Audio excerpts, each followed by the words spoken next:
कि हमको मान सम्मान जब ही मिलेगा जब हमारी 2027 में बहन जी की सरकार बन जाएगी और बहन जी मुख्यमंत्री बन जाएंगी। अब बहन जी ने एक करवट हल्की सी ली लखनऊ में, तो सबकी करवट बदल गई। 27 में अपना पूरा रंग दिखावेगी। जैसे पहले नीला रंग। किस समुदाय से हैं आप? मैं ब्राह्मण समाज से हूँ। पिताजी तो चलो अठन्नी भी थे, ये तो 54 से भी नीचे चला गया, 51 52 में रह गया। आज की स्थिति आरएलडी की ये है। आरएलडी अवसरवादी पार्टी है।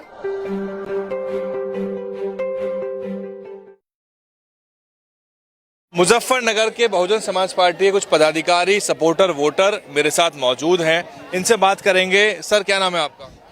सुशील शर्मा मेरा नाम है और जिला कोषाध्यक्ष हूँ मैं मुजफ्फरनगर विधानसभा, मुजफ्फरनगर जिले का। कोषाध्यक्ष हैं। कितनी विधानसभा है मुजफ्फरनगर जिले में? 6 विधानसभा। कौन सी सीटें हैं इन 6 में से जो बसपा जीतती आई है? पहले चरथावल बसपा ने जीती, मीरापुर सबसे पहले बनी वो मीरा जीती, खतौली जीती, बुढ़ाना भी जीती। 1-2 ईयर आके बसपा का पूरा वहाँ नीला ही हो गया था झंडा। लेकिन ये है कि अभी कुछ ऐसी परिस्थितियां बनी जिनमें जो है एक बहुजन समाज पार्टी का जो मिशन था उसको हल्का हल्का जो है दूसरी पार्टियों ने जरा खराब करना शुरू किया। जैसे अभी एक बहुत बड़ी मुहिम चला रखी कि भाई बहन जी बाहर नहीं निकलती, बहन जी तो दबी हुई हैं, बहन जी पे कभी शिकंजा ना कस जाए या कुछ ना हो जाए। अब बहन जी ने एक करवट हल्की सी ली लखनऊ में, तो सबकी करवट बदल गई। अब आज यहाँ का प्रोग्राम है, ये प्रोग्राम भी दिखाई देगा कि यहाँ कोई अंदर नहीं बैठा छुपा हुआ। वो है कि गलत लोगों से मगज मार के जो है नुकसान ही होता है। अपना काम चल रहा। बसपा 27 में अपना पूरा रंग दिखावेगी। जैसे पहले नीला रंग। किस समुदाय से हैं आप? मैं ब्राह्मण समाज से हूँ और मुजफ्फरनगर में जो है शुरू से ही बहन जी के साथ लगा हुआ हूँ। तो आप पूरी जातीय संरचना को समझते हैं और जातिवाद को भी समझते हैं और बीएसपी की आइडियोलॉजी को समझते हैं। कैसे देखते हैं? क्योंकि आपको आपके रिश्तेदार भी कहते होंगे कि भाई आपकी पार्टी तो बीजेपी होनी चाहिए थी। ऐसा है ना, जो काशीराम जी ने एक गुलदस्ता बनाया था उससे 10-10 पैसे सभी समाज से इकट्ठे करके, 36 समाज से इकट्ठे करके 2007 की सरकार बनी थी।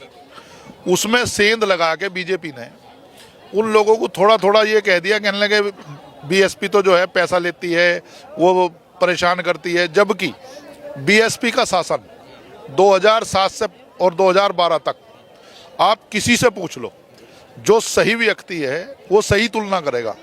वो उसमें साफ कहेगा कि शासन वास्तविकता में बीएसपी का जो रहा, कोई गुंडागर्दी नहीं रही, कहीं दंगा फसाद नहीं हुआ, कोई अधिकारी किसी भी तरीके से किसी गरीब व्यक्ति को, किसी भी मतलब ऐसे समुदाय के आदमी को जो किसी भी समुदाय का है, मतलब उसने उसकी बात सुनी है। अगर उसने आगे उसे कुछ कहा है तो रिजल्ट मिला है। उस चीज से परेशान होके लोगों ने भ्रम जो है दूसरा फैलाना शुरू कर दिया। अब आज जिस जगह है, जिस बीजेपी को बताते थे कि बहुत बड़ी सत्ता चलाने वाली है, आज इस सत्ता में सिवाय अधिकारी के कोई बदतमीज नहीं है। नेता नाम का सामान तो इनके पास ही नहीं है। इनके नेता भी पिट रहे, इनके नेताओं के साथ भी गलत हो रहा। लेकिन अधिकारी जो है बिल्कुल खुला है। 100 रुपये का जो भ्रष्टाचार था जिसे खत्म करना चाहती थी ये बीजेपी, आज 1000 पे चला गया। आपके जिलाध्यक्ष काफी युवा हैं जो बहन जी ने लगाए हैं। हाँ, वो नया ही अभी आनंद प्रकाश जो है वो कोऑर्डिनेटर थे, पहले मंडल पे थे, आज जिला का कमान उन्हें सौंपी है। और वास्तविकता ये है कि जिला अध्यक्ष को चलाने के लिए तो हम जैसे लोग जिला अध्यक्ष को चलावेंगे। मतलब आप उनकी नहीं चलने देंगे? नहीं चलेगी, लेकिन वो जिला अध्यक्ष जो है बनाने के लिए, जिला अध्यक्ष को चलाने के लिए उसकी टीम चाहिए। तो आपका तजुर्बा और एक तरह से तजुर्बा, जी, तजुर्बा अगर नहीं होगा तो आप कुछ नहीं कर पाएंगे। हमें चाहिए कि सबसे पहले कि सब लोगों को जोड़ना। नेता तो स्वीकार है आपको जिलाध्यक्ष का? नहीं, वो अच्छा लड़का है, मतलब पहले भी काम उसने अच्छा किया है। उसका नेतृत्व नहीं, मतलब उसे भी हमारे नेतृत्व की जरूरत है, उसकी हमें जरूरत है। एक दूसरे को समझ के यदि चलेगा तो मुजफ्फरनगर में बहुत अच्छा रिजल्ट आएगा, देखने को मिलेगा। सभी समाज को। क्या नाम है आपका? मेरा मनोज कुमार है। भाईचारे में पूर्व जिला अध्यक्ष हूँ, जिला मुजफ्फरनगर रहा हूँ। किसी कारण बहन जी ने हटा दिया, कोई बात नहीं। तेज बोलिए नेता की तरह। नेता जैसे कि बहन जी ने हटा दिया, कोई बात नहीं। मैं बहन जी का सिपाही हूँ और बहन जी का ही सिपाही रहूंगा। और आरएलडी के बारे में बताइए मुझे। आप आरएलडी बीजेपी के साथ है और कई सीट जो है वहाँ आरएलडी के पास भी है मुजफ्फरनगर की। नहीं, आरएलडी जो है एक सीट पे है, लेकिन क्या होता है, कुछ लोग, चंद लोग जो हमारी पार्टी में थे, उन्हीं लोगों ने ये भ्रम फैलाने का काम किया है। और 2027 में हम 6 की 6 सीटें मुजफ्फरनगर की जीतने जा रहे हैं और जो 40 सीटें हमारी जिला पंचायत की, उन्हें भी कम से कम 35 सीटें हम जीतेंगे वहाँ पे। क्या नाम है सर आपका? मेरा नाम सुरेंद्र कुमार है, विधानसभा प्रभारी मीरापुर जी। अच्छा, मीरापुर में क्या है समीकरण, क्या है पूरे इलाके का माहौल? माहौल बढ़िया है जी। अब जो 2027 में सरकार बनाने जा रहे हैं, और बहन जी के बारे में जो हमारे बड़े भाई साहब ने बताया कि नैरेटिव फैलाते हैं कि बहन जी सड़कों पर नहीं उतरती, बहुजन समाज पार्टी को सड़कों पर उतरने की कोई जरूरत नहीं। ये समाजवादियों का और जो लेफ्ट वाले हैं, मार्क्सवादी हैं, उनका काम है। हम जो है ना तो अपना मैनिफेस्टो रखते हैं, कुछ जो भारत का संविधान है हमारा, वही हमारा मैनिफेस्टो है, और उसी के आधार पर कार्य करते हैं। तो बहन जी को सड़क पर निकलने की जरूरत नहीं, वो संविधान के अनुरूप चलती है बहुजन समाज पार्टी। हमें कोई आंदोलन इस तरह का सड़कों पर करने की आवश्यकता नहीं है जब हमारे पास संविधान। तो आरएलडी कब तक बीजेपी के साथ रहेगी? हो सकता है चुनाव से पहले मैदान में आ जाए खुल के अलग, क्योंकि उनको भी बीजेपी के साथ रह के सीटें जिताना आसान काम नहीं है। जी जी जी, वहाँ जो आपकी भाजपा है, आप बिल्कुल सही कह रहे हो। भाजपा एक ऐसी पार्टी है कि बहुत बड़ा मगरमच्छ है, और वो उस पर चलती है कि सबको नाश करके जो है अपना जो एक मनोवादी विचारधारा उसको आगे रखना चाहती है वो। तो कौन कौन से प्रत्याशी हैं जो टच में आ रहे हैं आपके? कौन सी सीटें हैं जब प्रत्याशी निकल के आ रहे हैं? मुजफ्फरनगर में अभी तो प्रत्याशी तो चयनित जो है वो ऊपर का ही है, लेकिन ये है कि लोगों को जोड़ने की अभी तो हमने सिर्फ वहाँ एक मुहिम चला रखी है, लोगों को जोड़ने की। जो लोग हमसे दूर हो रहे थे, अभी आपने जो आरएलडी के बारे में बताया, वो जयंत जैसा व्यक्ति जो अपने आप को कहता था मैं चवन्नी नहीं हूँ कि मैं कभी इधर चला जाऊँगा उधर चला जाऊँगा, वो अपने पिताजी से भी आगे चला गया।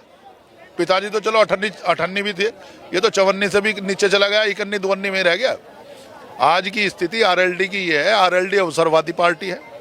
उसने हमेशा अवसर को तलाश किया है, वे हवाओं में उड़ते रहे, उसके पिताजी हवाओं में उड़ते रहे, अब वो उड़ना शुरू हो गया। ये तो यह है कि खानदानी जो बीमारी हो। आपके जिले की विधानसभाओं में कैडर कैंप वगैरह चल रहे हैं ग्राउंड लेवल पे? कुछ 5-6 गाँव के नाम बताइए जहाँ चेक किया जा सके जाके। आप कभी भी जो है मीरापुर में आए तो मीरापुर में एक जगह पड़ती है रहकड़ा, गांव पड़ता है रहकड़ा, एक पड़ती है बेड़ा थ्रू, एक पड़ता है आपका कासमपुरा। आप इधर आना जोला, आप उधर जाना क्या नाम है चरथावल में पड़ता है कसियारा। आप इधर खतौली में आओगे तो खतौली में ये हमारे क्षेत्र में है, ये अपनी तरफ लगवा। आप यहाँ से एक छोटा सा ट्रेलर है ये, और 9 अक्टूबर का जो है वो हम युवा लोग उसको ट्रेलर मानते हैं, और हम लोगों ने ठान लिया है कि हमको मान सम्मान जब ही मिलेगा जब हमारी 2027 में बहन जी की सरकार बन जाएगी और बहन जी मुख्यमंत्री बन जाएंगी। उसके बाद ही हमें मान सम्मान मिल सकता है, अन्यथा हमें मान सम्मान नहीं मिल सकता है। पद पे हो चाहे पद पे ना हो, हम बिना पद के या पद के कोई मान सम्मान हमारा नहीं, पदाधिकारी का भी कोई मान सम्मान नहीं, क्योंकि हमारी गवर्नमेंट नहीं है, सरकार नहीं है। सरकार जब बनती है तो हमें शिक्षा, रोजगार और सामाजिक समरसता सब कुछ हमें मिल जाता है जब हमारी सरकार बनती है। अगर हमारी सरकार नहीं बनती है तो हमें कुछ भी नहीं मिलता है। DNN हिंदी को सब्सक्राइब करने के लिए दबाएं लाल रंग का सब्सक्राइब बटन और घंटी का बटन दबाकर ऑल नोटिफिकेशन पर क्लिक करें। चैनल को जिंदा रखने के लिए नीले रंग का ज्वाइन बटन दबाकर चैनल को आर्थिक सहयोग करें।